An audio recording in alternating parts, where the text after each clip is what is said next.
Well, we actually set up a very robust green light process that is designed to look through any potential candidate and verify their antecedents and their story and make sure that they are actually going to be suitable candidates for the Liberal Party. And I'm not going to short circuit or shortcut that process, which is currently underway with people looking into and chatting with any wide number of candidates. Federal Liberal leader Justin Trudeau, that was last month, explaining the green light process to determine suitable candidates for the Liberal Party. Trudeau was answering a question about the potential candidacy of Jody Emery.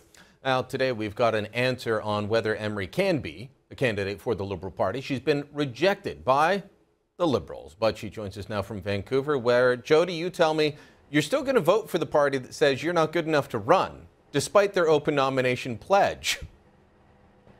Well, I want to see the Harper Conservative government replaced, and I believe that getting the Liberal government in is the only way to do that.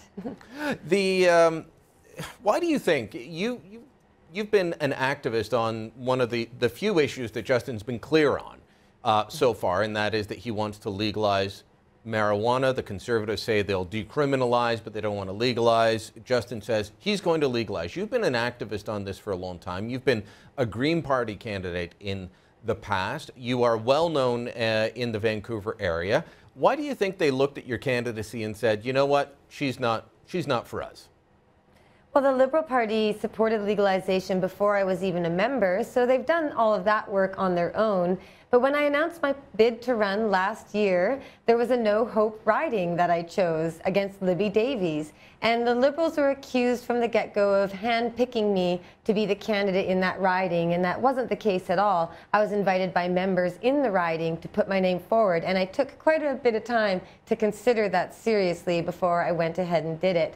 But the Liberals had to distance themselves from me a bit, and by being attacked in Parliament by the Conservatives and being condemned by NDP and Conservative strategists, the Liberals got a bit nervous, I think, about my campaign becoming a distraction, which is a fair thing to say. It doesn't say much for open nominations, which was the big pledge that he made when he won the leadership, when before you can even attempt to run and have members in a riding vote yay or nay on you, that they've got to say yay or nay in a back room.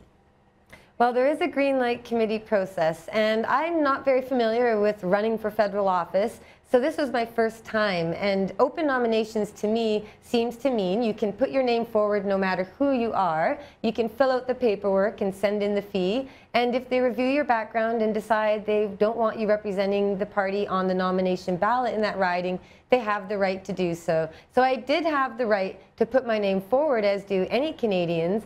But when it comes down to it, some ridings are just too high stakes in this pivotal election, and I understand why any business or political party or organization would prefer having the best pick of candidates possible. All right, I want to show you a picture you're well familiar with. You posed for it, and it's something that you did for Ron Paul's candidacy back in 2008. If we can just drop the there at the bottom, it says, "Liberty turns me on." You were campaigning for Ron Paul, who's a bit of a libertarian within the Republican circles, and you know, a lot of Liberals sent that back to me when I said, oh, so much for open nominations. They said Jody Emery's a libertarian, she's not a Liberal, that's why she was rejected. Your thoughts?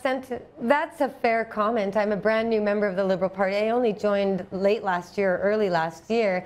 But I got to speak about Ron Paul. He's a Republican from Texas, and he's an old white man. But he defied his party in every way by standing up for liberty, standing against the Patriot Act, going against wars, standing for principles. And that didn't really get him into the presidency, but it certainly sparked a lot of interest in young people and people of all ages across America to get involved politically in any party to fight for liberty. So that's my main goal. I've been an NDP member in the past, I've been a Green member, and I'm Liberal now, and I do have some small c conservative values. So I guess I get defined as a libertarian at times, but I can't be pinned down. I don't believe in sticking to one party or one label. I don't even know where to put myself if you have to choose.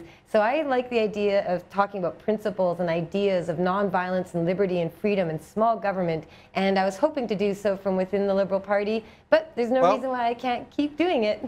Well, you know, and I had this discussion with your husband, Mark, when he was on the show just after he got back to Canada from his stint in an American jail. And I said, Mark, I hear you calling for all these small government things and more liberty for people. Why do you think that the Liberal Party's the vehicle for that? Because beyond pot, well, they want to take away liberty on all other fronts. So do you see that contradiction? Oh, absolutely. But I don't think any political party can fairly represent everyone's personal principles and what they care about. And parties are always changing anyway. The Conservatives might be attractive to me if they didn't violate our civil liberties and if they didn't expand our foreign involvement overseas. And there are a number of issues. But I don't think I feel perfectly at home in any political party, and that's why it took a long time for me to agree to join the Liberals at the urging of members.